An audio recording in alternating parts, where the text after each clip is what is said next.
The Giants had a hell of a draft. We'll give out our best and worst drafts from this year. And of course, Flushing Faithful, as the Mets had a pretty good series this past weekend. Welcome to Season 3, Episode 1 of the 3rd and 10 podcast.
Happy Tuesday to you guys. Welcome again to the 3rd and 10 podcast. I'm your host, Nathan Nguyen, joined by my guy here, Brian Germanaro. Brian, how you doing, man? Happy Season 3, Episode 1 to you. Or, yeah, does that makes sense? Yeah, that makes sense. Sure, yes, that does make sense. Season 3, okay, Episode cool. 1. How are you, my friend? I'm doing good. You know, it's always good when, like, you don't get prank called on the biggest moment of your life. So I'm doing all right. That's going to be one of the headlines I'll be discussing later on the show today. It wasn't just one player, it was multiple players that received prank calls this past weekend, but we had a lot of college athletes have their lives changed forever when they heard their name chosen in the NFL draft. And for the Giants, 7 players. Yeah, 7 players are now New York Football Giants after their respective careers at their college. So that's what this show is going to be all about. But yeah, man, I'm very happy with the How Giants. can you not be? Like, it's you walk away with it. It's just it feels like we finally have a core in place, and there's an excitement with this team that we haven't felt in a while. Like 2022 is exciting, but it kind of felt we were there early. We didn't really get our hopes up because, like, when we're getting back down to earth, like. This is the most excited I think I've been for a Giants season since maybe 2017, like right after the Brandon Marshall signing. There you go. And like for Joe, you know, and just before we get into it further, I think Joe has done a hell of a job just drafting as a GM. Yeah. Like, he's never had a bad draft because that bad draft was when Gettleman was here, and that 2021 class was just. Yeah, 2021 was terrible. I mean, like, I guess his bad class would be 2023 with, like, DeAndre Banks so far. I guess you could call that bad, but even then, it's still so early with that class. They could all turn it around. Mm-hmm. Yeah, and best case, you have a solid CB2 in Banks. And, JMS was that one, right? JMS was the Yes, it was. It was Banks, JMS, and Hyatt were top 3. Gotcha. Yes. And it's with Hyatt, too. It's like with Russell and Winston talking with Hyatt, I think we're going to see such a breakout year from him. The way that both Russell and JMS have talked about him, and you don't think that's going to influence our new quarterback, Jackson Dart, a little bit, to a guy who likes to throw the ball deep, to have a deep threat like Hyatt there. I think the best is yet to come for Hyatt. I think we're going to see a big breakout this year for him. It's only helping Hyatt that he has the backing of the 2 veteran quarterbacks, and of course Start's going to be able to train with him a lot this offseason as well, and all that thing. So, and then we had Eric Gray in that draft as well. So Riley. I mean, like, I loved Eric Gray, but he just never became anything. Nah, he's just like a special teams. And he's going to get cut. I guarantee he'll get cut this year. Yeah, with the running back we added this past draft, I'm not surprised if we do cut him. But overall, new season for you folks. That's gonna be fun as we go through the rest of the off season, as we head towards the preseason later on in August, and then the regular season starts in September. So But from now until then, we have a lot of football content scheduled for you guys from here on out. And first off, just thank you to you guys for your support throughout this whole process. Season 3 of 3rd and 10 is something I never thought I would say, because we've gone through a lot of name changes, a lot of different changes in terms of like consistency. Hey, I know, right? That's something I've struggled with a lot. But when you find a great co-host in Brian and have a name that actually sticks, it helps out a lot. So props to you, my guy. Thank you so much as always. And thank you to you guys as well for your support. And let's try to continue to grow together. And thank you for taking time out of your day to listen to us. So without further ado, let's reveal our game plan for today's show. So we got the Giants 2020 draft class. We got our 2025 best and worst draft classes from this past year, or this past weekend, I should say. We have Flushing Faithful as always with Brian. Yeah. And then we'll finish up with our post-game segment, which includes an NBA playoffs update with my team. Yeah. We'll get there. Rough one on Sunday for the Lakers. Yeah. We'll get there when we get there. We got a comment here from the Corner Booth podcast. Matt saying, I've been a big Hyatt fan. I've been saying since his rookie year he's going to break out, and I'm still waiting, hoping it puts it together. Got to be some schedule concerns. I'm getting it. Yeah, I ain't going to lie. There always is schedule concerns, but like we're talking about that now. Like, who knows by the time we get into like that portion, teams might fall off because they not have the same expectations. Team might decline. So I'm not worried about the schedule till like we're right up against it. Yeah. Thanks, Matt, by the way. I mean, it always cracks me up, I tell you. I'm looking. I think the schedule release comes out in May 14th. May 4th. Ooh, that's gonna be a fun episode because we'll get to see who we have first. I guarantee you they'll put us against Philly week 1. I guarantee it. Just because Super Bowl champs. Why not put? No, don't do that. Don't put us in Philly for their celebration. Don't do that. Please don't do that, NFL. God, no. Absolutely not. No. No, in the NFL, they probably. I'm just putting. At that point, the game is not going on until kickoff is over. No. Good point. But yeah, we'll see. I'm excited though. Hopefully, I think last year, do we have more? We'll get there when we get. Last year we had 9 home games. So now we'll have more. We'll have 9 road games this year. Yeah. Okay. Man, can we go back to 16 games or something? That way teams can finish actually 500. I think 18 is your best bet with that one. But you see Roger Goodell the other day was like, we want 16 international games a year. Yeah, he can. Keep on dreaming, sir. Yeah. I know we're trying to expand the game, but no. Yeah. I don't look forward to waking up at 6 a.m. to watch a dang NFL game. And last year was what? Giants, Panthers in Germany at that time? No, thank you. No, sir. Like 1 or 2 a year is fine because, like, okay, it's special. Like this game is special, but like 16, it's just like this is a little annoying, guys. Yeah. Like you don't see the Premier League, which has grown in popularity here, playing 20 U.S. games a year over here. Yeah, they're literally maybe we get lucky. We get a tour of a preseason game and they come over and play, but like a regular season game, no, that's all in England. All in England. And when they come here, it's like it's for like a small tournament, maybe a couple games, and it's like they don't have the pressure of playing the starters because it's just like it's just some it's not the big. It's a glorified expedition when they come over here. It's like this doesn't mean anything, guys. Enjoy your American vacation.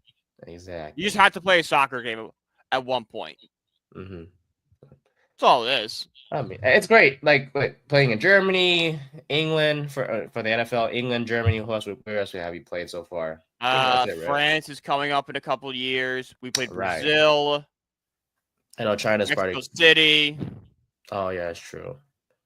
I know China's gonna be a place where they might decide, or they said Asia was a very big spot they were looking into playing. Yeah. I don't know. I don't know whatever. I don't know if China's the spot to put the NFL game right now. Whatever works for Goodell, man. Whatever works for him. No, it doesn't work for Goodell because it doesn't work for us. I know, just whatever. He's the commissioner, so I don't know. Then why are we flying these guys overseas?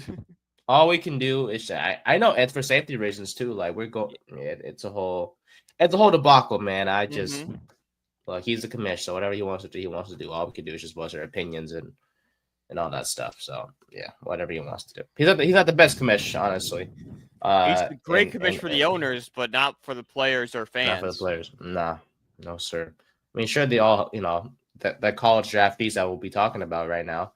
They all hug him, like, when they get drafted. Well, yeah, they're so excited. Yeah, like, they don't care. It's like, if I get drafted, I'm hugging anybody. Yeah. Putin could be standing there, be like, "What's up, man?" No, that's a different story. I think two different guys, man. No, I'm not comparing Goodell to Putin, but it's just like the excitement of the moment. It's like you're not even thinking about anything else right now. It's just like I got drafted. I feel like I'd be more aware of, like, if Putin was up there, I'd be like, you tell me the Giants drafted first overall. Yeah, I'd be like, high five, man. Like, yeah, just give me the jersey and let me walk out of here. Yeah. But yeah, man, I'm excited to talk about our draft class, which will be the first topic of the day. Yeah, dude, I'm so impressed. Look, I know we had one trade up for Jackson Dart, but otherwise, here is what our draft class looked like for this year. Round 1, pick 3, we got Abdul Carter. To no one's surprise, that's our guy. And then we traded up by trading away our 34th overall pick, the 99th overall pick, which was fantastic instead of the other third-round pick, and a third-rounder in 26 to move up to 25 to pick Jackson Dart. It's not really that bad. We really only gave up a third-round pick because the 99 was a comp pick. That's right. Yeah, and that's what I think I mentioned on the Belly Up Draft show last week. During the draft, I was like, if the trade-up costed... Or I hope that the trade up costed the 99th overall pick instead of the 64th or 65th, I should say, because I didn't want to give that up. Thankfully, we did not. So we got Dart with that pick. So good things there. Then in round 3, pick 65, we got defensive tackle Darius Alexander. In round 4, pick 105, we got running back Cam Skattebo from Arizona State. In round 5, pick 154, we got offensive guard Marcus from Purdue. MBOW. Thank you. Round 7, pick 219, with tight end Thomas Fedone II from Nebraska. And round 7, pick 246, Corey Black, the corner from Oklahoma State. Hell of a class, Joe. Thank you.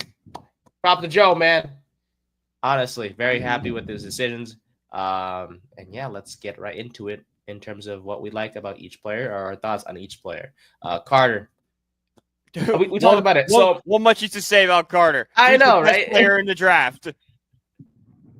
I mean, he is the most pro-ready prospect that we've seen this year's draft. He moved from off-ball to edge rusher last season for Penn State, where he just tore it up for them. 23.5 tackles for loss, 12 sacks in 2024. And for this Giants team, right, edge rusher wasn't that big of a need, but you talk about building an identity, and that's just building that defensive line, and that's what helped us have success during those Super Bowl years. I'm not saying that we're going to win a Super Bowl now, but it's building that identity, building that defense, telling or showing opposing offenses like, hey, you better respect our defense, because when everyone's on their game, we're going to cause havoc. And you have a defensive line now of Burns, of Lawrence, Thibodeau, and now Carter. That's 4 guys that can get to the quarterback. And the offensive line is going to be in complete hell, basically. Yeah. How do you stop 4 guys? You can't. Yeah. You double team one of them, everyone else is going to take advantage. Like, it's going to be tough. Carter's a guy who knows how to loop. He knows how to bend. He can change direction, all without not losing speed, which I love. There's comparisons to Michael Parsons, I should say. But they're not far off, because he did model his game after Michael Parsons. Who we passed on before a few years ago. And we were like, we're not going to do that again. So for Carter, the plan is to kind of have him as an off-ball linebacker on early downs, and then when it comes to third down, having him as a pass/edge rusher and going from there. But your thoughts on the pick, my friend? I think it's an absolute home run for the Giants. Like you said, it's an identity culture thing. Not just from like what our team is going to be, which is going to be heavily defensive focused. We probably will have a top 10 defense next year with all the additions we made this offseason. But I remember talking to like Giants fans at Giant games, and they said like the one thing this defense is missing is just like that guy with like swagger. Like Lawrence Taylor, who's on the field, played like I'm going to go rip your head off, you know? Like you have all seen the video. You better hope I don't get back out there. I'm going to rip your head off. Now, that intensity. It felt like the Giants were lacking that because like Dexter Lawrence is great, but he's kind of like a teddy bear, you know?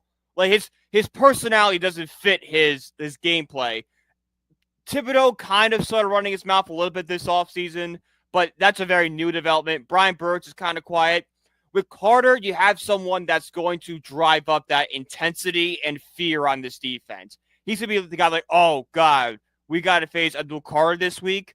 That's going to be scary. So it provides a whole new level of like, like we're going to be taken seriously now that we have a player who can produce and then back it up with what he talks about. Yeah, he's a dog, man. He's gonna get to the quarterback. He's gonna cause havoc. He has Lawrence Taylor for his number. Like, yeah, come on. That takes some guts, dude. Like you talking about a rookie to just be like, hey, I want 56, and Lawrence was like, I respect it, but it's retired. He said, and he wants him to get a new number. Have your own legacy, dude. Don't live in my shadow, which is smart because if he was wearing 56, you have a bullseye on your back already. Yeah, you're talking about arguably the best defensive player in NFL history, and you're trying to get his number and like, kind of either live up to that. Or that's the correct term. Live up to that. It's tough, man. So, don't know what number he's gonna wear. Carter could have that Lawrence Taylor impact because the Giants became contenders almost overnight when Lawrence Taylor became the team. I think Carter has, hopefully a same kind of value to this team. Yeah. And Burns, Lawrence, and Thibodeau, they're gonna have their lives are gonna be so much easier if all goes to plan with Carter because the opportunities to get to the quarterback are endless with those four on that defensive line. Like there's just so much optimism, and it's hard to be too optimistic. But like this pick is just so exciting to the point where it's like finally. I know. I'm too excited when it comes to him. Our defense is gonna look so good. Matt says, I think my favorite pick is Skattebo. I 100% agree with you. 100% agree with you. Oh, yeah. I love him. And we'll talk about it in a little bit, but I absolutely love Skattebo. Hell yeah. And then Matt says, I support LT's decision to deny the request, let him make a name a different number and have that number retired. Yes. Yeah, I'm thinking like about 55. 55 be cool. Yeah, anything around there. Yeah. You have a number similar to Lawrence, kind of like what like the Rangers did where they had Henry Lundqvist be 30, then Igor Shesterkin was 31. Like do something like that. There you go, like a number off and still. Yeah. Yeah, why not? And then Matt says, Nate, I still can't process your family's football dynamic. Packers, hate Tom Brady, Dolphins, Giants, and Cardinals. Not even against. I gotta explain. Okay, I gotta explain real quick. For those of you who don't know, who will see Matt's comment here. As you guys know, I'm part of the Corner Booth podcast. Shout out to the guys, Matt and Jared. And towards the end of the show, of the episode yesterday, I mentioned how my family, they're not the biggest sports fans, but they do have their own teams. Well, sort of. My dad's been a long time Packers fan. My younger sister, she's the first team she picked to like was the Cardinals because they're birds. My brother's a Dolphins fan. Shout out to him. And my mom doesn't have a team, but she hates the F out of Tom Brady. And that's my family football dynamic. Well, yeah, it was interesting to talk about for sure. Matt and Jared were both quite confused. I'm confused right now too. Yeah, because we're from California, and it's like, okay. I mean, Rams, Raiders, Chargers, Niners. I guess my sister has sort of become smarter and just like if she had to pick a team, My those sister's Niners, but become smarter. in terms from a football standpoint, because I think she was rooting for the Niners like recently, but I know when she was young, like because she's she now? Trying to think. Oh God, 16. This is not a good look, bud. 25 minus 9 is 6. No, 25 minus 9 is 16. But when she was younger, she picked the Cardinals, and then now, see, this is why I did not want to bring it up because now I look terrible. Anyways, Jackson Dart. Jackson Dart. New subject. Jared being a Diamondbacks, Penguins, Timberwolves, Miami, UNC, and Eagles. I was confused. Hey, I'm just saying. What is that? Did he like pick names out of a hat for that? Like that? That's crazy. I'm just saying. At least I ain't a Miami and UNC fan at the same time. I know it makes sense to him, and I get why. No, it doesn't. They both play in the ACC. Yes, that's why they're both rivals. Sense. I'm just saying, I ain't that bad. I ain't gonna lie. I may my family's dynamic may be bad, but holy crap, Jared's just quite confusing. He's just picking teams. He's just throwing darts. Great transition, my friend. Jackson unintentional. Well, let's go. Jackson Dart was the next pick that we'll discuss here in our draft class. Finally, Dable got his guy, right? And after an extensive quarterback process, both Dable and Shane have been studying quarterback since last May. And Dave is excited to get started with the former Ole Miss prospect in Mr. Dart.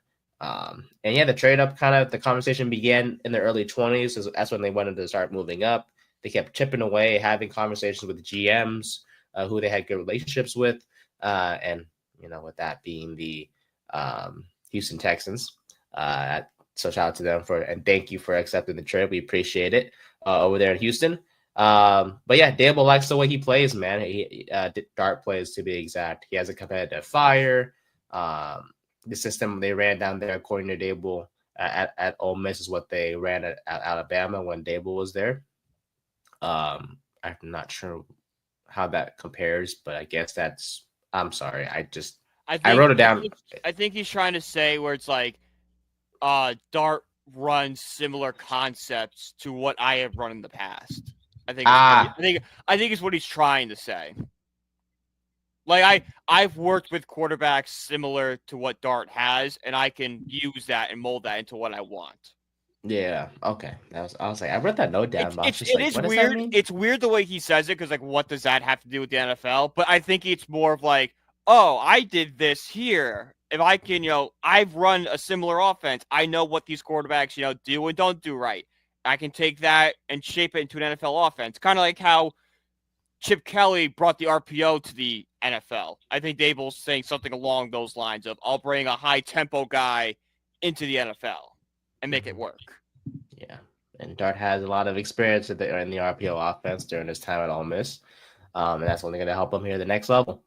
Dable liked the way Dart is ongoing, personable. They met at the Senior Bowl. He's a fiery leader. Eli and Archie like him. I saw that too. I've been watching a lot of Dart highlights, and I watched the Gruden film, and he does have that that Brady-esque to him, where he's screaming out for he's not gonna. He doesn't have the swagger of a Shedeur Sanders, which is I remember a big sticking point for you, but he almost has the fireness of the Tom Brady, where Brady was yelling and just being the ultra competitor. I think that works a lot better for this team of just having that competitive, fiery guy and putting him with Dable. It's gonna hide Giants back to Phil Simms and Bill Parcells. They used to yell at each other on the sidelines.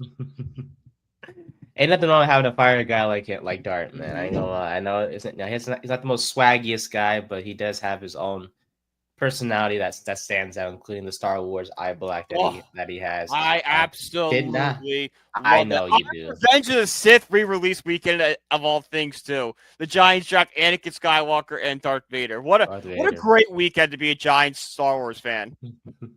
Darth Vader is Abdul Carter. If you guys don't know, speaking of which, Carter has great. I tweeted this out when the Giants drafted him.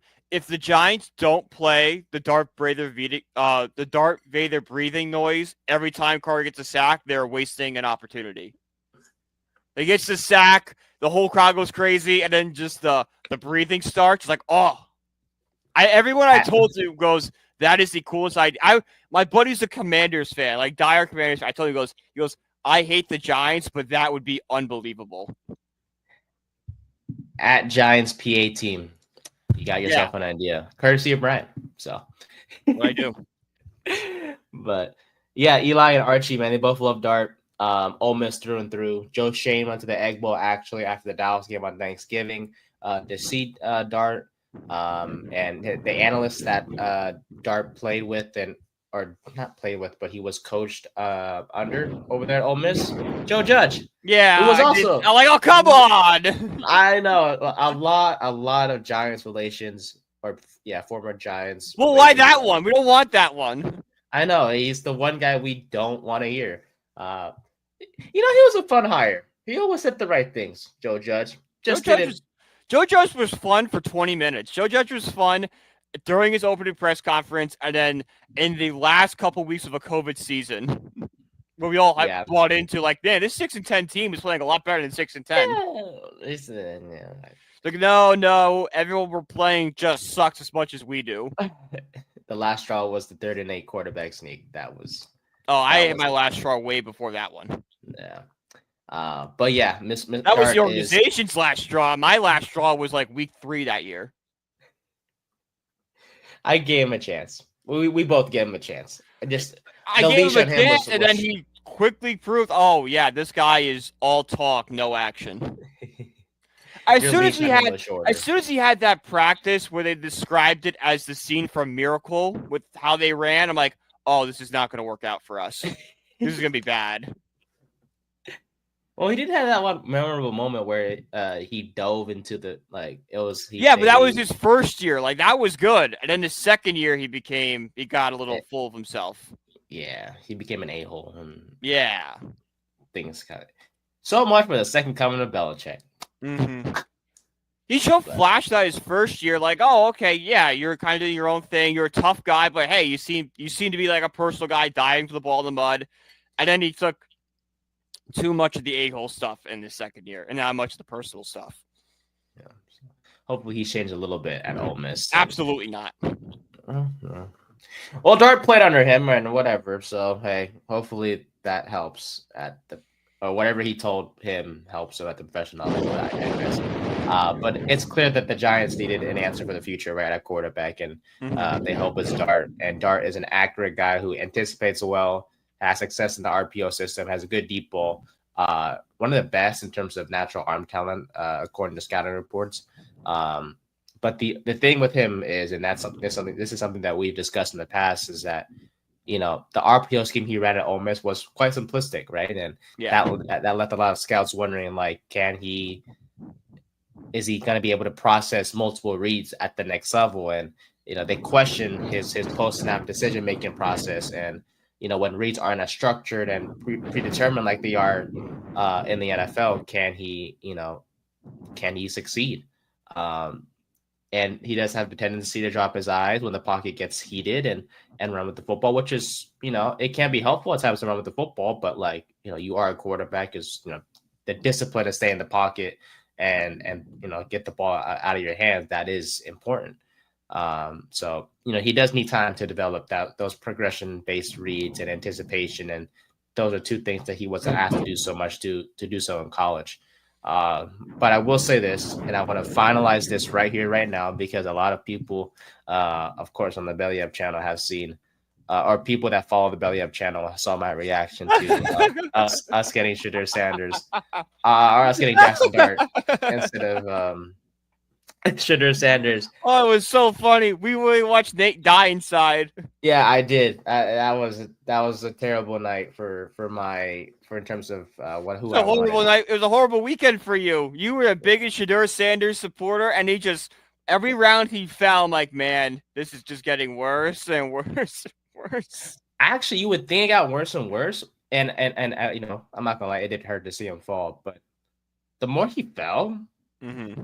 I'm not gonna lie. The more I was like,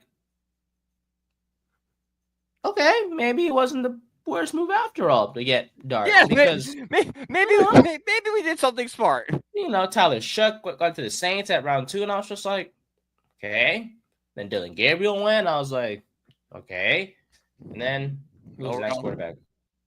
Oh, Milroe went to Seattle. I was like, okay. And then Shedeur fell to round 5. I was like, okay. I have my friends up from college this weekend, and we were rooting for Shiloh to get drafted before Shedeur. I know. Absolutely. Because Shiloh, like, we saw all the videos. He seemed funny. He's a good guy. I'm having a good time with this. This is great. He's a good brother, and thankfully the Bucs gave him the opportunity. Oh my God, this is gonna be such a pull. You remember long shots, the Madden thing?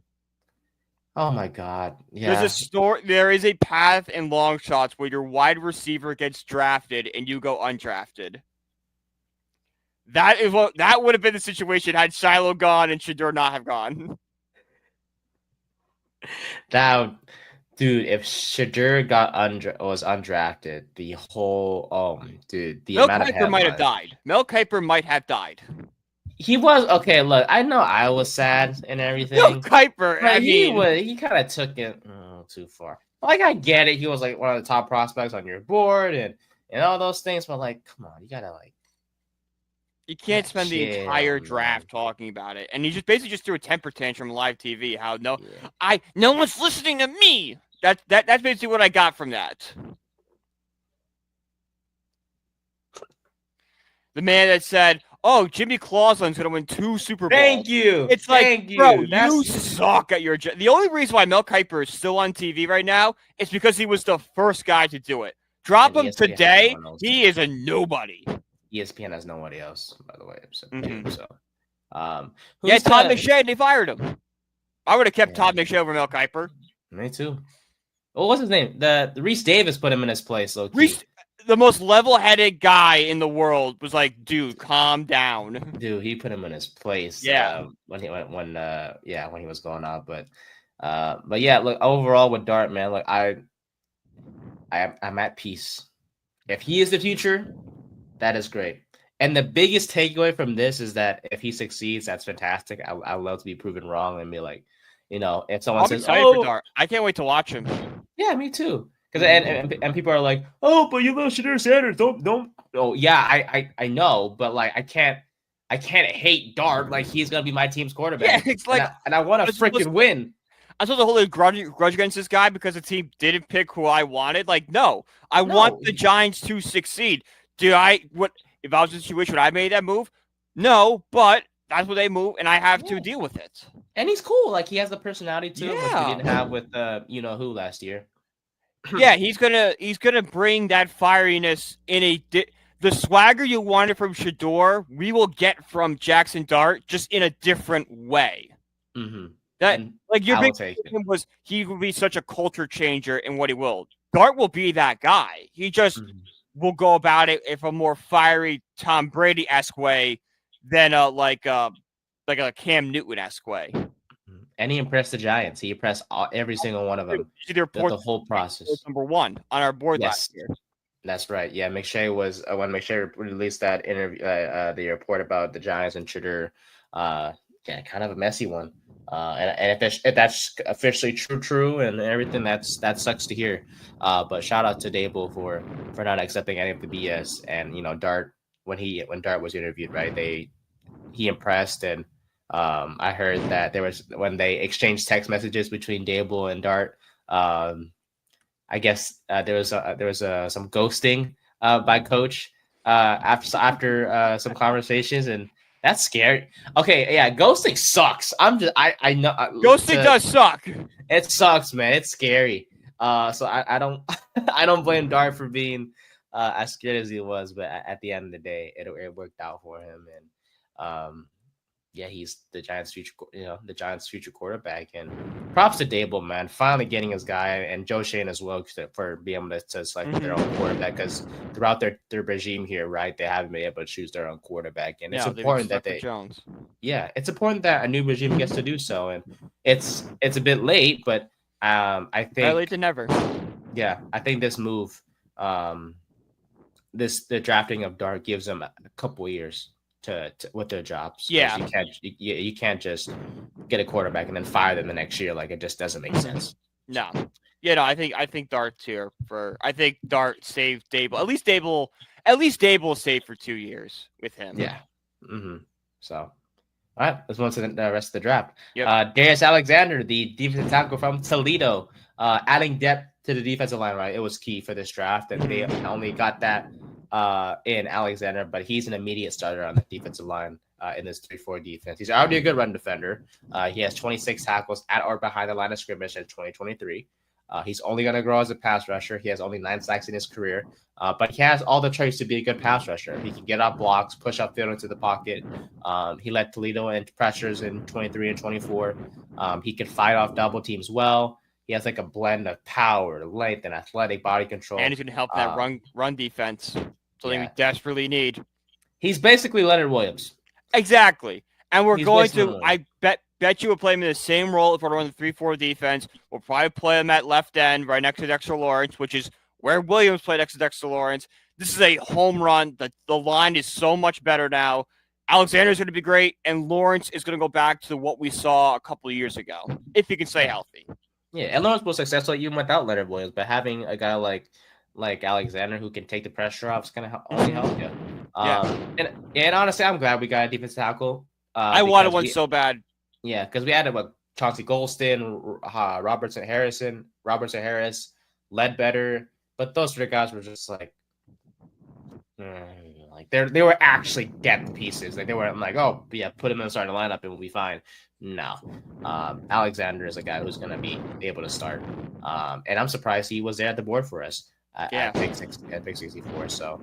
You need a 5 technique defensive lineman, right, who can win in one-on-one situations against tackles and also have the power to be on the edge in the 3-4 defense, right? And Alexander he's basically that, and he has enough quickness and physical upside to be an effective pass rusher in the future. So very very happy about the pick, and quick thoughts on that, Will? Anything or? No, you pretty much covered it all. Like I just liked it that we gave Dexter Lawrence some help. We're not just gonna rely on Dexter Lawrence to do it all. We're not giving him veterans that could be good. We're giving no, this is a bona fide prospect that may not be a top round pick, but he's a mid-round guy. He's solid. He will make up in areas that you need help in. Yeah. Yeah, building in the trenches. The trenches. That's where. This Giants trenches is insane. This may be one of the best Giants past front sevens we've seen in years. Quite some time, I'll tell you that. So, hey, Shane Bowen, no excuses, man. Seriously. No, we gave you pieces. Now you work with them. You better figure it out. So, on to day 3, starting with Cam Skattebo, running back from Arizona State. How do you even fall this far? He was like one of the guys that I'm surprised he fell to us. And with Skattebo, this is the 3rd straight year Joe Schoen has taken a running back in the later rounds. His first year took Eric Gray, 2nd year Tyrone Tracy, and now Cam Skattebo for the 3rd straight year now. Skattebo, big physical back who's hard to tackle, and so many stats when it comes to him that are important. He set school records with over 1,700 rushing yards and 2,300 scrimmage yards, both second, by the way, last year in the FBS behind Janty. Had 21 rushing touchdowns as well, which was 6th best in the FBS. Average 178 scrimmage yards per game. Second behind Janty. Was the Peach Bowl offensive MVP in the CFP loss to Texas. Had 143 rushing yards. He was great in that game. He was fantastic. He had 143 rushing yards, had 99 receiving yards, and had a 42-yard passing touchdown. So he was doing everything. And also he can punt. And he was the first FBS player with over 1,700 rushing yards and 500 receiving yards in a season since Christian McCaffrey in 2015 when he's with Stanford. Overall with Skattebo, great core strength, great balance. He runs behind his pads and he drives. Like he freaking This is a man that used to run into telephone poles, okay? Dude. This is an insane person we drafted, and I love it. He's a physical back. I love him, dude. He's a good pass catcher. He is going to be so good in 3rd and short situations or goal line situations. I'm putting him right in there. 3rd and inches, give him the ball and ram in them. Yeah. He needs to improve as a pass rusher, but overall he's a good back other than pass protection. Like I mentioned, he can catch passes out of the backfield or run routes, and he will fight for extra yards, man. And I love him to death. And I know, as Giants fans or especially me, I like to overreact and kind of think of what could be. I'm just saying, in 07, we had a running back room of Brandon Jacobs, Derek Ward, and Ahmad Bradshaw. We have 3 running backs. We have Skattebo, we got Tyrone Tracy, and we got Devin Singletary. Dare I say, the running back people trio online were calling them Earth, Wind, and Fire. That's their new nickname. Who's Earth? Skattebo? I believe Skattebo was Earth, yeah. And the Wind is... I believe Tracy and Fire was Singletary. Heck, I don't like Singletary that much, but he's still on the roster, so we gotta like him. But like, what position does Fire really represent? Like, like Earth and Wind makes sense. Fire is just like, I don't know, Singletary. I was just like, just put him in there to fill the role, right? Like, put him in there, make him feel special. But overall, man, the Skattebo pick is definitely one. I think a lot of it's a home run pick for us. It might be it could be the steal of the draft because. Everyone's talking about how Scott was overrated because everyone liked him just because of his college football playoff performance. But if you look at the numbers, this is a guy that had a really good season. It was just overshadowed by a running back having the greatest season any of us have ever seen.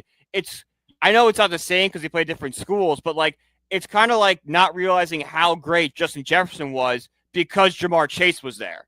I think Skattebo had a similar situation where Genty was so good. He dominated all the headlines while Skattebo kind of was playing good, but didn't receive the national attention because that was all beaten up by Genty. Yeah.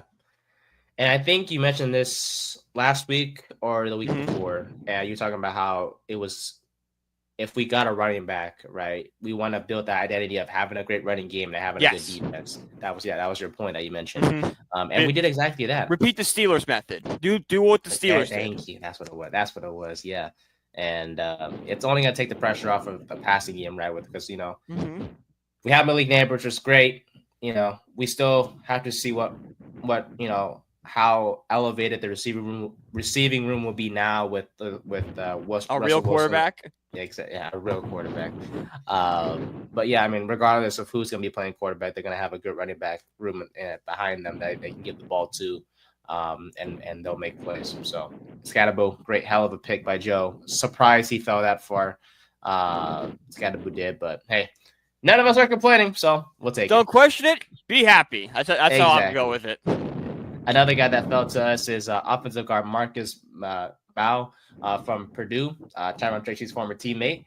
Another guy who I expected to go on day 2, but he fell to the Giants on day 3. And a lot of people on social media were clamoring for Joe to get Marcus, and thankfully Joe listened and got that guy. So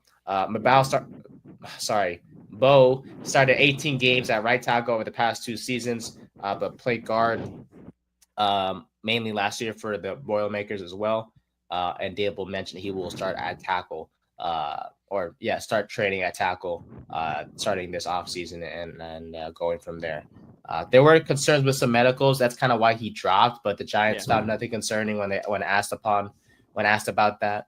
We probably got one of the steals of the draft with this guy. He's an effective puller, good burst, a lateral quickness, strong punch and hands. His footwork can be inconsistent, but the thing is he moves well enough to recover. Yeah, which is great because it's important. Because if you get beat, it's like, oh, you get beat. But like this guy can recover and kind of make up for the mistake at the beginning of the snap. And the thing is for him, he doesn't have to come in and start right away. We brought in Van Roten is back, right? We have Illuminor, who's 30, but they're both. So Van Roten is 35, Illuminor is 30. They're both in the final years of their contracts here in 2025. We did sign James Hudson and Stone enforcing the free agency. Not going to go too much into them because I personally don't like them. We brought back Aaron Stinney and Jake Kubish from last year. And then there's Evan Neal, who we didn't pick up the 5th-year option for, but he's going to be moving to guard now. So with Bo and specifically, he's not going to be having to come in and start right away. He can develop and no pressure really, and just try to, build on his strength and also improve on his inconsistencies and struggles. But if he needs to, he can step in and be a solid starter. But he does need time to grow for sure, and he will be able to do that with the Giants. So yeah, heck of a pick. And once again, the trenches, but this time the trenches. On the and this is a good one for us because we're trading him at tackle, and we want him to be our right tackle. I think we want to be the right tackle in the future for what he did at Purdue. But even if we can't, okay, this guy is on tackle, he's experienced enough with guard, we can just slide him over. So his floor, he's got a high floor and a super high ceiling for us. So that's kind of what you want on these day 3 picks. You see, Dave Gettleman, this is building the trenches. Yes. Jeez. But yeah, not surprised that they declined Evan Neal's 5th-year option. I know we accepted Thibodeau's the moment Carter got drafted, which is cool. Yeah. But yeah, Evan Neal just hasn't earned that. No. Yeah. So this maybe is his last breath. We basically are saying you can either play guard for us and try to do well with it, or guess what? You're gonna be flipping burgers. And if he doesn't, that's just one of them. There's a Sonic down the road from MetLife Stadium. They could probably use a fry cook about now. Honestly, if he doesn't work out, that's just one of the most. No, I guess one of the worst draft picks. Yeah, one of the worst draft picks ever for us, because it's I don't know about worst draft picks ever. I mean, to be picked 7th overall. Kadarius Toney was worse. Oh yeah, good point. Okay, I heard this was a guy that didn't work out. It happened. I heard his rap song the other day. It's not that bad. No, listen, I don't like the guy. I never will. But his song, "Something to Prove," boy, you can make some good music. It's not that bad. We're not gonna play it, obviously, for copyright reasons. But if y'all want to give it a shot, it's not that bad. But I digress. What was his rapper name again? Young Joker? Was that it? Yeah. Yeah. See. Yep. Anyways, on to the 7th round. The Giants drafted 2 guys in the 7th round in Thomas Fidone and Corey Black. We'll start with Fidone real quick. Chris route, Chris route runner, ability to make first defender miss, great arm length, big hands, only will be helpful.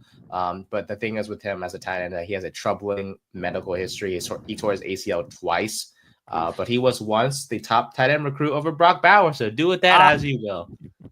Yeah, that means he's gonna be a stud. But no, sure. Honestly, I think you talk about a guy who might get cut from this rookie class. It's probably him because Theo Johnson, Daniel Bellinger, Chris Manhertz, who's back on a 1-year deal, and Greg Dulcich, who you're probably thinking, oh, well, Fidone will make the roster for Greg Dulcich. Yeah, I thought so too. Then I realized Russell Wilson's his quarterback, or the quarterback now, and the connection from each other in Denver. And I'm like, got it. Yeah, Fidone, thank you, sir. See you on the practice squad. Thank you for your service. Thank you for your service. Go to the practice squad, do your thing, and get healthy. Do not tear your ACL again. Do that first. We'll be okay. No, but I don't hate out of all the picks, I don't like him because of the injury history. He has potential, sure. We can be optimistic, but this guy can't. He has no special teams experience, so that doesn't help his case to make the roster. So he's definitely gonna have to fight this offseason to make the roster. The best worst case scenario for him is that he makes a practice squad and gets called up if one of the 4 in Johnson, Bellinger, Manhertz, and Dulcich just get cut. So, don't have any. Yeah, no, they're 7th round picks. You just kind of hope for the best with them. Yeah, Corey Black's an interesting one though. He was a 3-year starter at OK State. Go Cowboys, not the Dallas Cowboys. 3 interceptions and 12 pass deflections in 2024. Ran a 4.35 40. He's has a knack for breaking up plays. He's kind of a guy that's in the right place at the right time. And depth is needed in that cornerback room. We had to pulse on Adebo, right? So we have Adebo, Banks, and Phillips, and then behind him, that's where it gets messy. Cordell Flott, cool, but we have Art Green, Greg Stroman, D. Williams, and Trey Hawkins. Yeah, not a very promising quarterback room, to say the least. So the path to the roster for Black is clear, man. I mean, he has a chance to make an impact with his team. Better chance than Fidone, to say the least. But Black, like Fidone does, needs to earn his spot in camp in the preseason. So looking forward to seeing what Black can do for the Giants. But that wraps up our Giant 2025 draft class. Overall grade, A-. I was just gonna say A-. Fantastic. Let's go.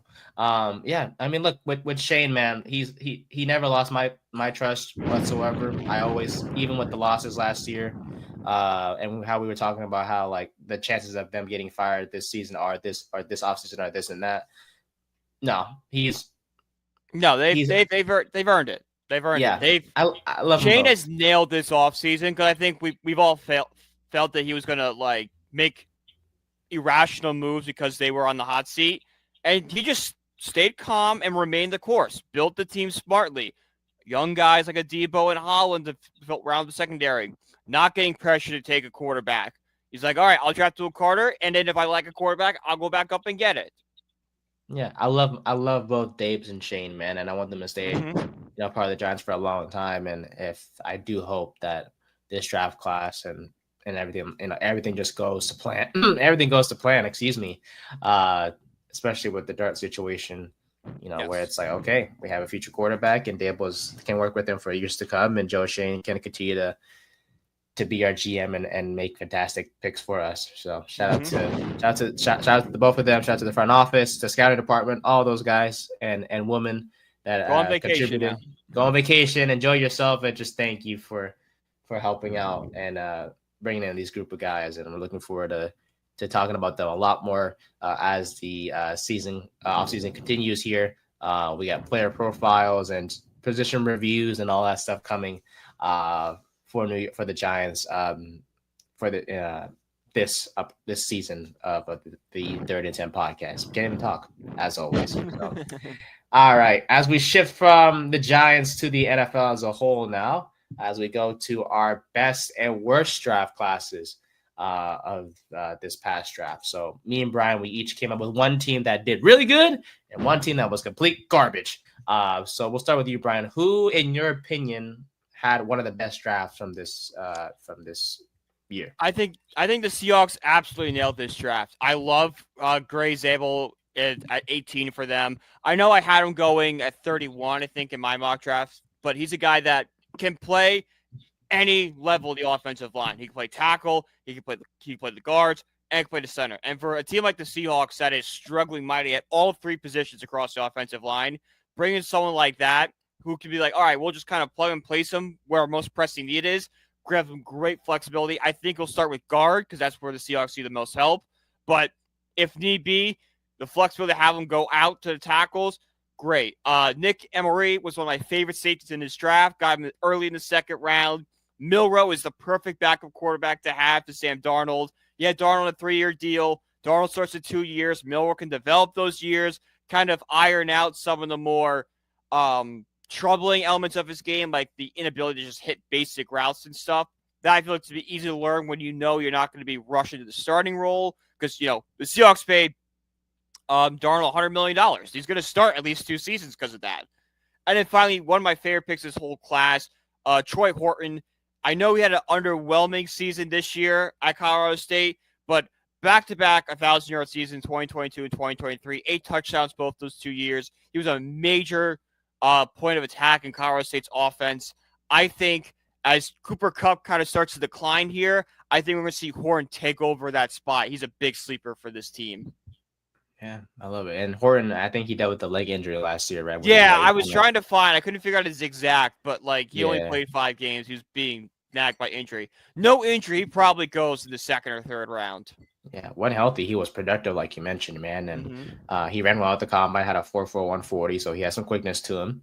Yep. Shout out to Seattle, man. Hell of a class. And Elijah Arroyo, by the way, he's another guy that without the injury history, he would be a round 1 type of or a top pick or one of the more top picks in this year's draft. But that the injury history was a bit scary for him. But he's a speedy tight end, man, and he's someone that's going to be one to watch for sure coming from the University of Miami. But yeah, Seattle, hell of a draft. For me, New England really stood out to me for sure in a positive light. They got Will Campbell at 4th overall, and he's a good pick. For him to say, I will die to protect Drake May, I was like, every Patriots fan must love hearing that. Dude, that was a dog. And Drake May was excited to get him, or for the Patriots to get him. But yeah, that's his new left tackle for years to come. He's that guy. Henderson, Trayvon Henderson to be exact, who the Patriots got in round 2. Love him. He's a guy that was expected to go round 1, honestly, and late in the round, but fell to the Patriots in round 2, pick 38. So he's a stud, man. Despite sharing carries with Judkins at Ohio State, was very productive, has some speed to him, ability to break tackles, all the things. In round 3, the Patriots got Kyle Williams, the receiver from Washington State.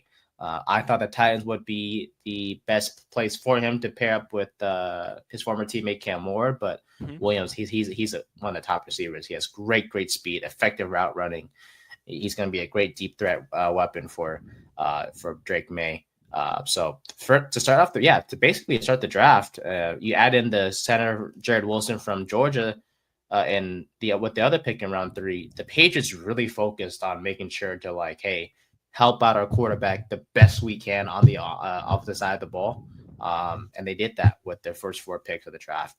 Later on was mostly defense with Craig Woodson, the safety from California. Go Bears! Wait, is this the Cal hat? No. Cal shirt. There you go. Wilson's a 3-year starter. Joshua Farmer, the D tackle from Florida State. He's a quick, powerful tackler, has long arms, get off blocks, and then the Patriots also drafted a kicker. Andres Baralagas from Miami. He missed a 45-yarder in the season opener, but he didn't miss after that. Connected on a 56-yard field goal attempt last season as well, so he has some distance to him. And he connected on 70% of his field goal attempts from 50 yards or longer over the course of his college career, showing he can freaking kick that ball. And then the Patriots had the honor this year of drafting Mr. Irrelevant, which is Kobe Minor, the cornerback from Memphis. So, they were one of my winners from this year's draft. It was a hell of a class, man, and Drake May is going to be a very happy customer. And someone that should improve in his sophomore season with the guys that the Patriots drafted. But now we got to go to the negatives, because there were some teams that I was questioned what the heck they were drafting. So we'll start with you. Who had one of the worst drafts this year, my friend?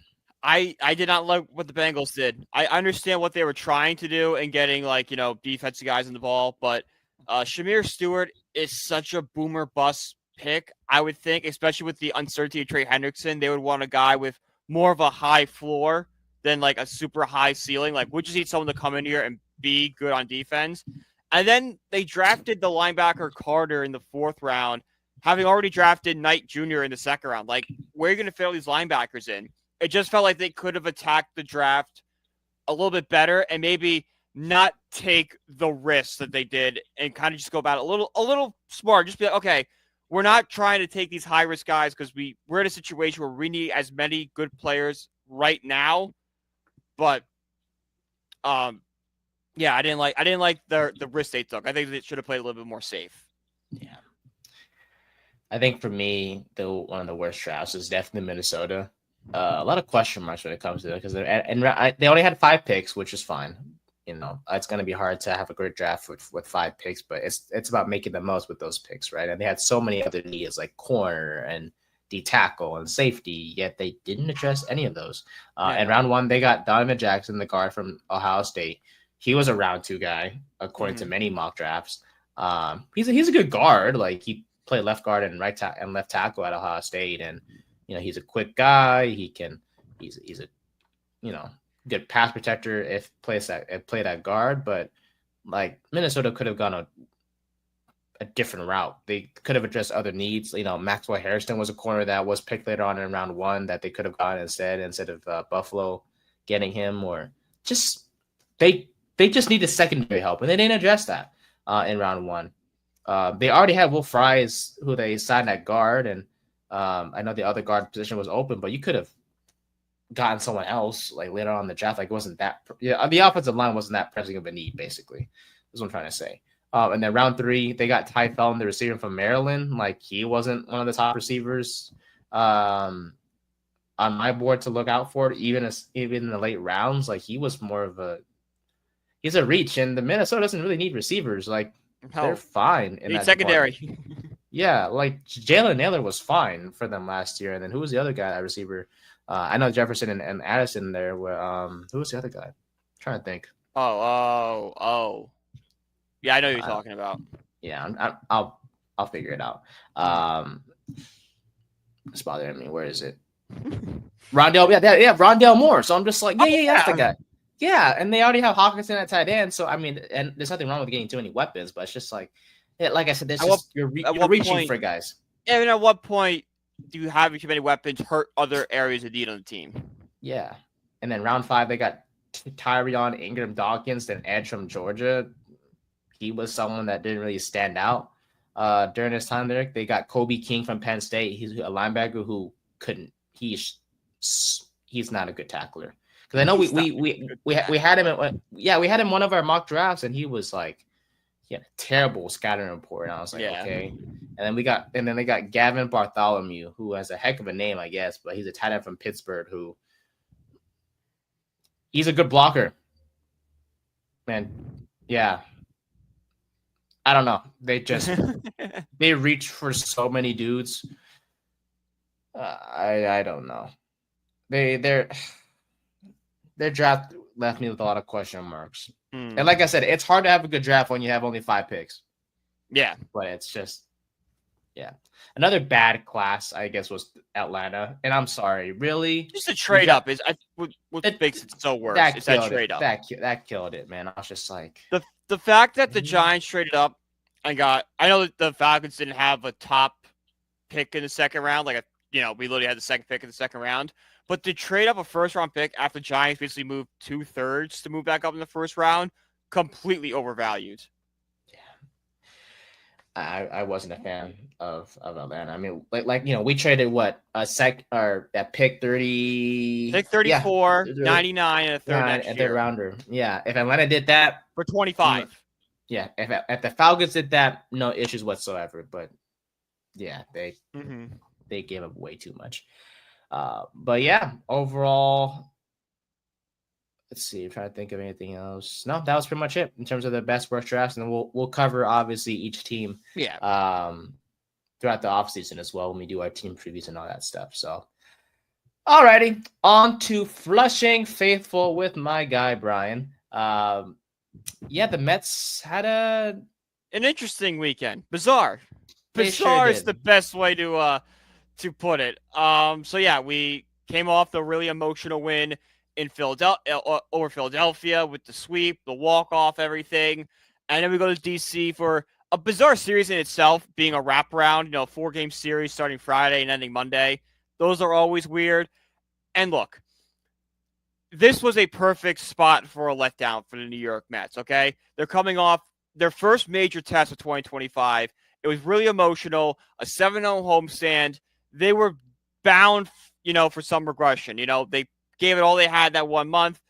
They came back to earth a little bit. We saw that. They split the first 2 games of the series.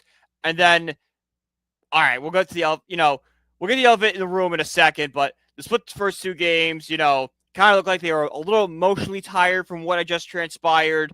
McNeil and Francisco Alvarez just come back, so I'm trying to put them back in the lineup. It's not that it messed it up. They're just kind of readjusting to the changes and stuff. So everything happened there. And then Sunday had to be the most brutal loss of the season. You're up 7-1 against the Nationals. Every single time you should win that game. I don't care what team you're playing. If you're up 7-1 late in the game, you have to win. But see, here's the problem with Mets fans. There's Mets fans that think the sky is falling, and then there are some that are like, okay, that loss sucked, but this is still a really good team, and this stuff happens. That's the mindset you should take right now. Every single year, every MLB team blows a big lead, has a loss. They should win a game they should lose a game they should win. It happens all the time. What matters is what good teams do after losing a game like that, where your bullpen melts down and you just can't get those extra survival runs that would have pushed you over, is they go out the next day and they don't let it bother them. A bad team lets that kind of a performance snowball and spiral. A good team just continues to play the way they are. They don't worry and they bounce back, which is exactly what the Mets did yesterday. beat the Nationals 19-5. If there is a bigger statement win than to beat the team that you just blew a 7-1 lead to 19-5, I don't know how there's a bigger statement than that one. All right, and everyone got a base hit, but the biggest star of that game was Brandon Nimmo. Like, Nimmo was a guy outside of like Ryan Stanek and Jose Butto who got a lot of flack for blowing that game. And Jose Butto probably should go back down to the minor leagues. Doesn't have minor league options, so he's kind of stuck with us right now. But he's a guy that definitely could use some time down in Syracuse. But hey, no options. We'll have to figure out what's wrong at the major league level. But Brandon Nimmo, a guy that everyone was kind of turning on, looked like he was playing hurt, was in a big slump to start the year, had himself a potentially season-changing game yesterday. Went 4 for 6, 2 home runs, a double, 4 runs, and 9 RBIs. All right, he tied Carlos Delgado for most RBIs in a single game by a New York Met. I believe Delgado set that one back in 2008 in Yankee Stadium. I want to say he set that. But yeah, no, Nimmo. So hopefully that kind of shakes things up. The offense performance kind of helps the Mets offense wake up a little bit. We're seeing Soto get more good at bats. Lindor and Pete stay hot. We got Alvarez back in the lineup. And the biggest thing of all, the New York Mets are the first team in MLB with 20 wins. There are some teams that haven't even reached 10 wins yet, and we reached 21st. So despite the bad loss, and I'm not going to sit here and sugarcoat it. That was a bad loss, dude. Every right to be upset because of the loss. But the vibes are good in Mets land right now. This is a good baseball team, even despite that bad loss. So, series continues tonight. We play 3 games against Arizona before going back on the road. Excited to see what this team could do at home against a really good Diamondbacks team. All right. Thank you, my friend, as always. Congrats to your Mets, by the way, 20 wins. I know the SF Giants have a chance to do it tonight as we are recording this. But who cares? No one cares about the second team. We were first. Exactly. Everyone cares about being the first team to do something. But congrats to you guys, honestly. And, not a Mets fan, but I'm always happy to see my co-host and his teams do and be successful. And thank God I'm more of an A's fan now than a Phillies fan, because it's just because then you just be pissed. Yeah, I'd be like, oh my God, Brian's a Mets fan. There's 20 wins. They always beat us. They have a generational superstar. They got Asian pitchers. I'm kidding. No, okay. Anyways, no, seriously. I did have one question. I heard something about Jeff McNeil. Is he someone that's just kind of just a bench guy now, or like what's going on with him? The problem with Jeff McNeil is he won the batting title in 2022, and he's kind of struggled the past 2 years. And with the Mets having a lot of young stars that play middle infield, like we have Luis Angel Acuna up right now, who's playing great. Brett Beatty, who struggled, but he's kind of looking for a way to crack Major League roster, so they think second could be a spot for him. Jet Williams, our top prospect, plays shortstop, but he can't play shortstop. Lindor's got that locked down for the next couple of years. Ronnie Mauricio is a highly touted prospect who's coming off ACL surgery. So you have a lot of like middle infield guys that need a spot to play. And with Jeff McNeil kind of regressing these past few years, it's kind of easy to just go, we'll take McNeil out and put the kid in there. Like, we know what McNeil is. He's regressing. Why not have a higher upside guy out there? So McNeil, he's looked fine these past couple of games, but he needs a big season. And they're starting him out in center field, which could be a real big game changer for him. He's played the outfield before, but only in the corners, never in center field. So I'm excited to see what he does out there, and hopefully the Mets continue that experiment. They're just trying everything at this point. It's disingenuous to compare Jeff McNeil to Evan Neal, because McNeil was actually a good baseball player at one point.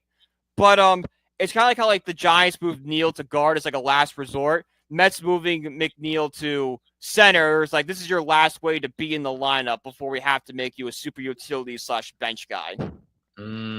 Yeah, because I saw people on social media like, or Mets fans saying like, oh, McNeil has to be out there some way somehow. We love McNeil, and I was like, there's a reason. But like he leaves so much more to be desired. He never after he got the contract and after his batting title season, he never lived back up to that. Gotcha.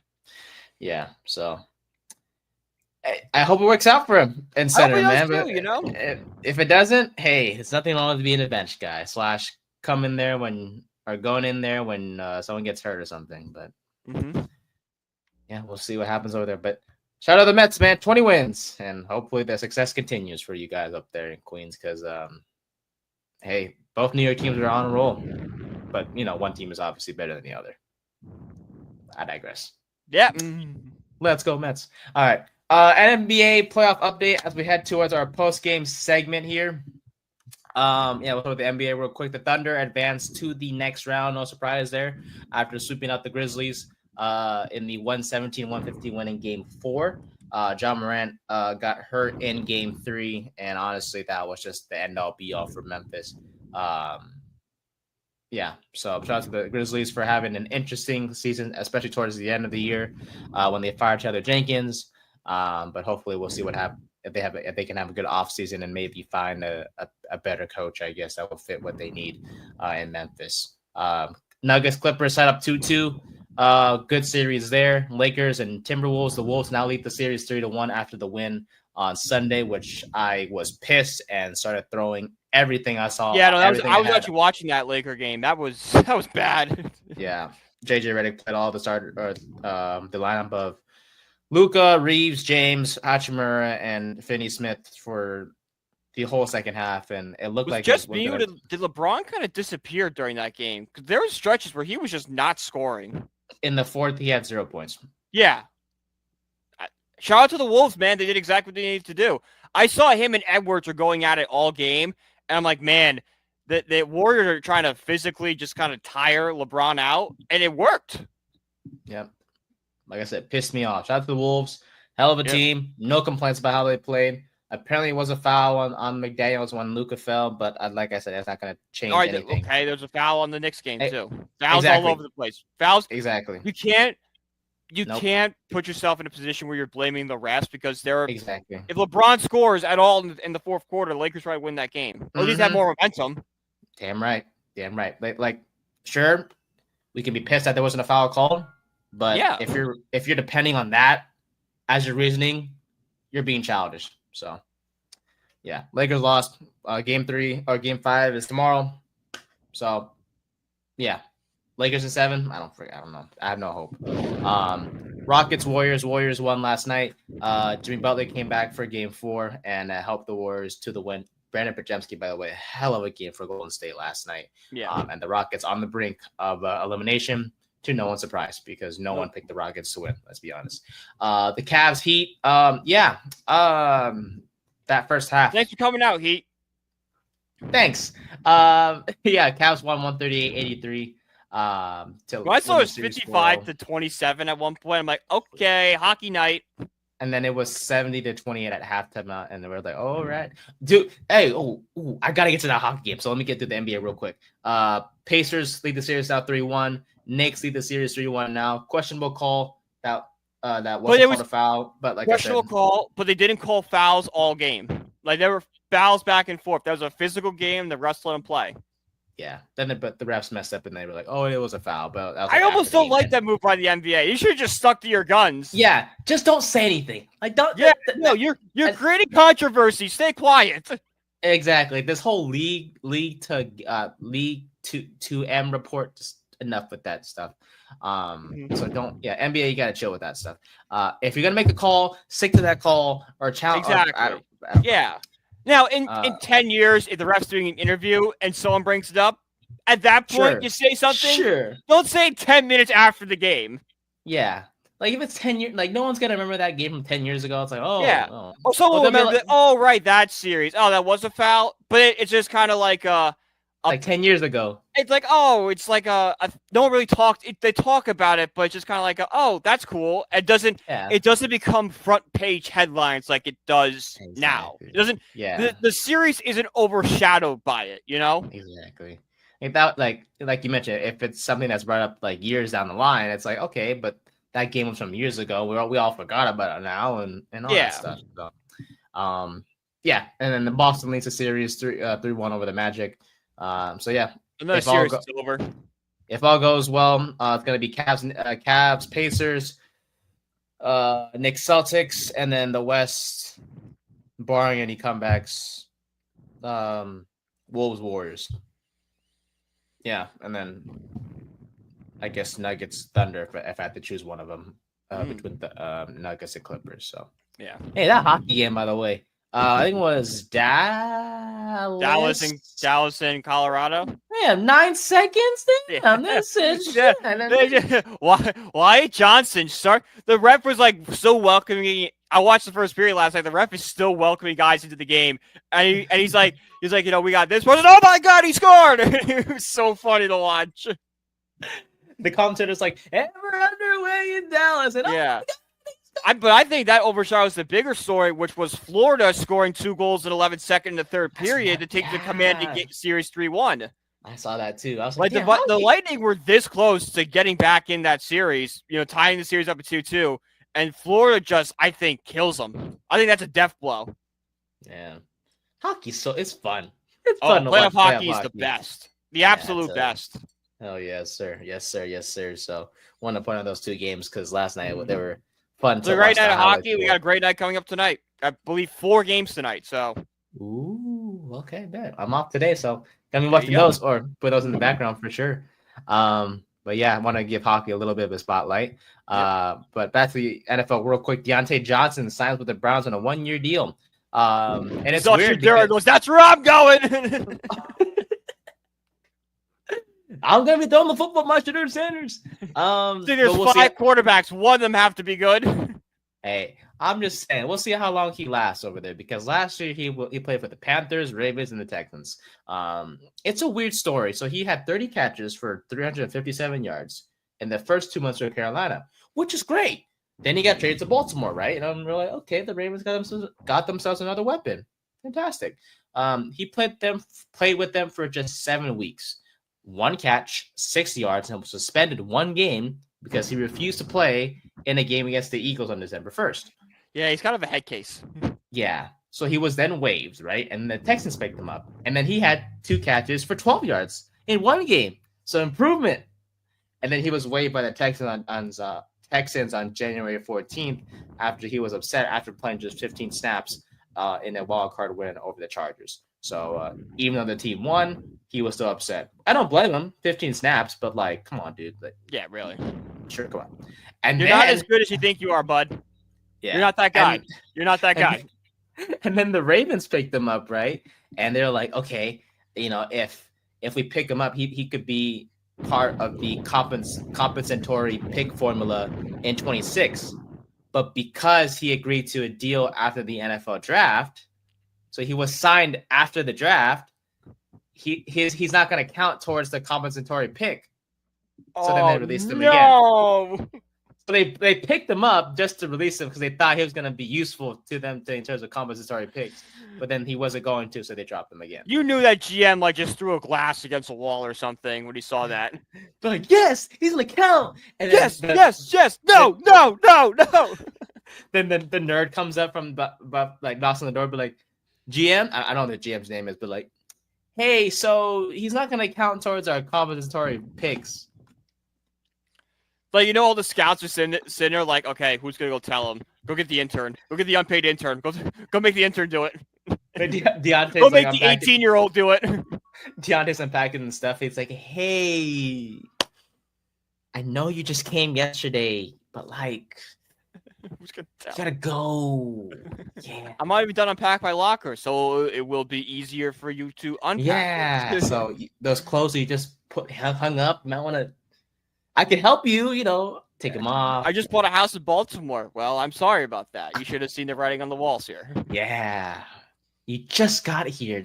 No one buys a house the moment. Yeah. It's like buying a ring for someone that you just met on a first date.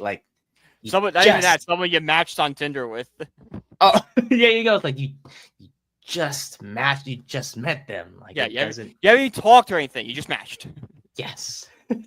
So Deontay is now with the Browns on a 1-year deal, and we'll see how long that relationship lasts. Because it might last longer because Cleveland's receiving room is dog water. Can we give props to the Jags GM though? He said F them picks and traded up to 2. I know we didn't talk about it. The Travis Hunter move might be one of my favorite moves of the class because it feels like such a franchise-changing move for the Jaguars. It's like, enough of being losers. We're going to go get an exciting player in here. Yeah, and he's invested. The Gladstone is a GM's name. He's invested in making sure, like, hey. He's the perfect GM guy, right, for Jacksonville. Yeah. Because he's like, enough of this reputation we have. Let's go get exciting players. Yeah, he's young, but like he wants to win, and like he's building the team the right way. And like I said, for him to say F them picks and go get his guy in Hunter, props to him, man. And he's like, look, I know you have a vision for yourself, and we have a vision for you. You're gonna change the game, all those things. Like, props to the Jags, man. And the Browns. Look, I would have said no, but you're stupid. And then I know you got made the Sean Watson trade. You need picks back, so you were forced to do this. You got 2 quarterbacks. Like, if you were gonna get Shadur, like that only fuels the Dion called in a favor theory. Because why would you draft 2 quarterbacks? Yeah, Cleveland's just freaking dumb. That too. Yeah, let's be honest. If there's any organization that's dumb enough to do it, is Cleveland. So props to Mason. They got Mason Graham, which was great. Yep. Other than that. I love Mason Graham. He would have been my pick for not. It was. I think my big board was really Abdul Carter and Mason Graham were 1-2 for me. Oh, Mason Graham on that defensive line. Whew. Yeah, him and Sexy Dexy. Oh, damn! Watch out. That's gonna be but we'll take Carter. We'll take Carter him into Italy. No sir. Yes sir. Yes sir. Shaquille O'Neal has agreed to be Sacramento State's men's basketball general manager. It's going to be an unpaid volunteer role for the Hall of Famer. His son, Shakir, is also going to be playing for Sacramento State, who is now going to be coached under Mike Bibby. Oh, I was going to say the Deion Sanders of it's a better version of Deion Sanders because Shaq's just going to be Shaq doesn't give they don't want a free pepperoni when they come. I know, like he don't give a flying F. Come sign at San Diego State. He'll get you all the Papa John's you need. He's fun. Like, he doesn't care too much. I mean, he loves the game of basketball, obviously, and he has his thing on inside the NBA with Ernie, Kenny, and Chuck, and so it's an unpaid role. As long as he's not leaving that, I don't care. Yeah, for sure. But he does follow in this episode. Steph Curry. Wow, yeah, he better not. Yeah, those four going. Not only did Woj leave, he went to St. Barnabas, which is my college's one of our biggest rivals. Oh, really? So it was a double rant. Yeah, I did not know that. Yeah, Santa and St. Barnabas is a big rivalry. They play for like a trophy and everything. Are they better than you guys? Probably. Yeah, I would hate them too. Shams, let's go. We love Shams. But yeah, Shaq does follow in this episode of Curry, who is the assistant GM at Davidson, and Trey Young, who has the same role in Oklahoma. And then Andrew Luck, in terms of football, he's also a GM for Stanford. Yes, sir. So, and then finally, Jax Olbrich's, the 21-year-old son of defensive coordinator Jeff Olbrich, was the one who got Shadur Sanders' phone number and prank called him. So yeah, F you, sir. I know you apologize and everything. It doesn't matter. Screw you. It's such a mean thing to do, and like he deserves to like be shamed and everything like that. But for anyone saying the Falcons should lose picks for it, that might be a step too far. Yeah, this is a kid that made a dumb choice. Why should the Falcons be punished? Because the guy left his iPad open and he thought his 21-year-old son would have more responsibility to not steal a number off it. Yeah, like I don't blame him whatsoever. Like the dad, like the Falcons, I do not blame at all. In terms of the dad, maybe locking up or like maybe being more aware of where his stuff is. Sure. But other than that, but how many times has your dad put down you're an older family member of yours put down their phone when it's wide open? Like they're not thinking anything of it. No, not at all. So the dad, Coach Olbrich, you're fine. The son, you're fine. Yeah. I heard he has. I saw his. I guess he plays for a college. I think. He's done.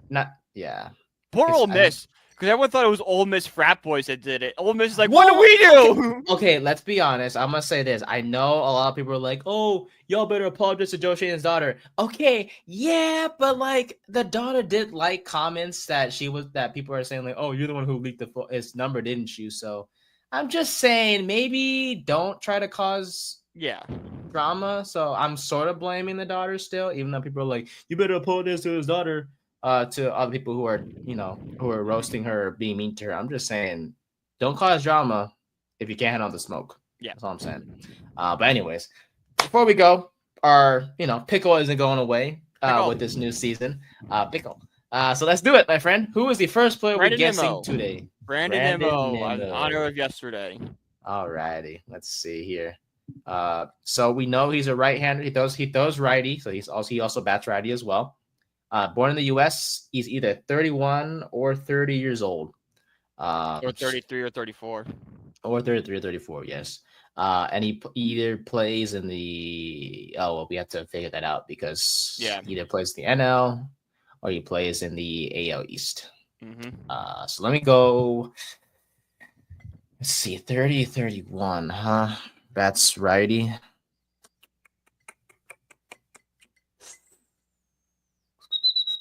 Also might not be a position player.